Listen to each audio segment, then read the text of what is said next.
لکل الحمد یا اللہ الصلاۃ والسلام علیک یا رسول اللہ اما بعد۔ اللہ تبارک و تعالیٰ کی دی ہوئی توفیق سے سلسلہ ہے ہمارے ویڈیوز کے کمنٹ میں کیے ہوئے سوالوں کے جواب دینے کا۔ ایک ہمارے ناظرین میں سے سوال کیے ہیں کہ جو لوگ کام کے سلسلے میں حدود حرم مکہ مکرمہ میں رہائش رکھے ہوئے ہیں، مکہ میں رہتے ہیں، حرم شریف میں رہتے ہیں، اور ان کو کبھی کبھار کام کے لیے میقات کی حد سے باہر جانا پڑتا ہے، اور کام ختم ہونے کے بعد حدود حرم میں رہائش ہونے کی وجہ سے انہیں مجبوراً بغیر احرام کے حدود حرم میں داخل ہونا پڑتا ہے۔ اور دوسری بات یہ سننے اور پڑھنے میں آیا ہے کہ اگر بغیر احرام کے کسی کو حدود حرم میں داخل ہونا ہے تو میقات اور حرم کی حدود کے درمیان حیلہ کرنا پڑے گا۔ اب یہاں سے میرا سوال یہ ہے کہ کیا حیلہ اس قسم کا بھی ہو سکتا ہے کہ کوئی شخص اس نیت سے میقات کے حدود پار کر لے کہ اسے کسی دوست سے ملنا ہے یا پھل سبزی وغیرہ کوئی ضرورت کا سامان خریدنا ہے، پھر حرم کی حد پار کر کے اپنی رہائش میں چلا جائے، کیا اس کے لیے بھی حیلہ کر سکتے ہیں؟ یہ سوال کا خلاصہ ہے جو میں نے اپنے انداز میں پیش کرنے کی سعادت حاصل کی۔ جہاں تک حیلہ کر کے حرم میں داخل ہونے کا، اور پھر دوسرا یہ کہ جو حرم میں رہتے ہیں، شہر مکہ میں رہتے ہیں، وہ میقات سے باہر جائیں تو واپس بنا احرام کے آ سکتے ہیں کہ نہیں، اس تعلق سے میں آپ کو دونوں باتوں کا جواب آپ کو میں صدر الشریعہ بدر الطریقہ علامہ مفتی امجد علی اعظمی صاحب قبلہ رحمۃ اللہ تعالی علیہ جو بہار شریعت کے جلد 1 کے صفحہ نمبر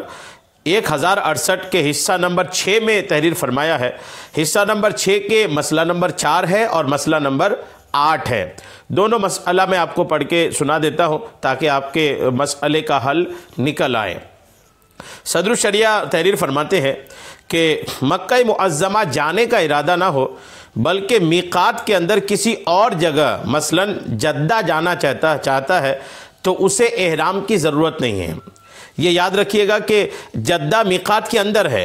اب اگر کوئی مکہ نہیں جانے کا ارادہ ہے بلکہ ان کے جدہ جانے کا ارادہ ہے تو پھر جدہ جانے کے ارادے میں ان کے لیے آسانی یہ ہے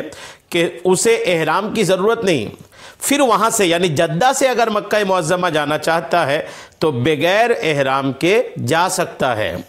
لہٰذا جو شخص حرم میں بغیر احرام جانا چاہتا ہے وہ یہ حیلہ کر سکتا ہے۔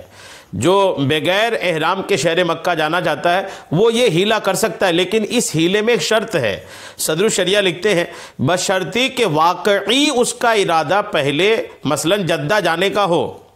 یہ جدہ بطور مثال ہے، مطلب یہ ہے کہ حرم اور میقات کے بیچ، حرم سے پہلے میقات کے اندر اس بیچ کوئی جگہ جانے کا ارادہ ہو، آدمی پہلے اس جگہ چلا گیا، اس کے بعد پھر اگر حرم میں داخل ہونا چاہتا ہے تو بنا احرام کے داخل ہو سکتا ہے، لیکن شرط یہ ہے کہ اس کی نیت اس جگہ جانے کی ہو، بہانہ نہ بنائے، اور یہ نہ ہو کہ چلو حرم میں بنا احرام کے داخل ہونا ہے تو پہلے حرم سے باہر اور میقات کے اندر کے کسی جگہ رکنے کا بہانہ بنا لیتے ہیں پھر بنا احرام کے چلے جائیں گے، ایسا نہیں ہے۔ صدر الشریعہ فرماتے ہیں بشرطی کہ واقعی اس کا ارادہ پہلے مثلا جدہ جانے کا ہو، نیز مکہ معظمہ حج اور عمرہ کے ارادے سے نہ جاتا ہو، مثلا تجارت کے لیے جدہ جانا ہے اور وہاں سے فارغ ہو کر جدہ میں سارے کام نپٹا کر پھر مکہ معظمہ جانے کا ارادہ ہے، اور اگر پہلے ہی سے مکہ معظمہ کا ارادہ ہے تو اب بغیر احرام نہیں جا سکتا۔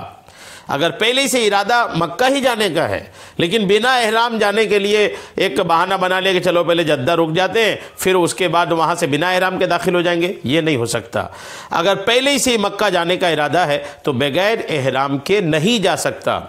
جو شخص دوسرے کی طرف سے حج بدل کو جاتا ہو اسے یہ حیلہ جائز نہیں ہے۔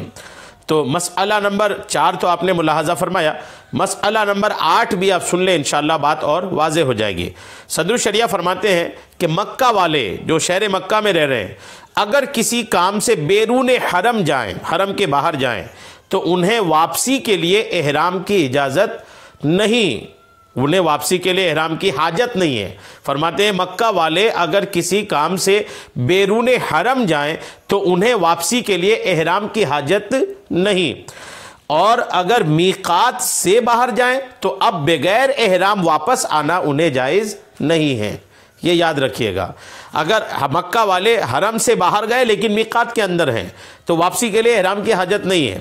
اگر مکہ والے حرم سے بھی باہر گئے اور میقات سے بھی باہر چلے گئے، اب اگر واپس وہ آنا چاہتے میقات سے باہر جانے کے بعد، تو اب انہیں احرام کی حاجت ہوگی، بنا احرام کے آنا جائز نہیں ہوگا۔ امید ہے کہ آپ کو پوری بات سمجھ میں آ گئی ہوگی۔ اللہ تبارک تعالی ہم سب کو سننے سے کہیں زیادہ عمل کی توفیق عطا فرمائے، آمین بجاہ النبی الامین صلی اللہ تعالی علیہ وسلم۔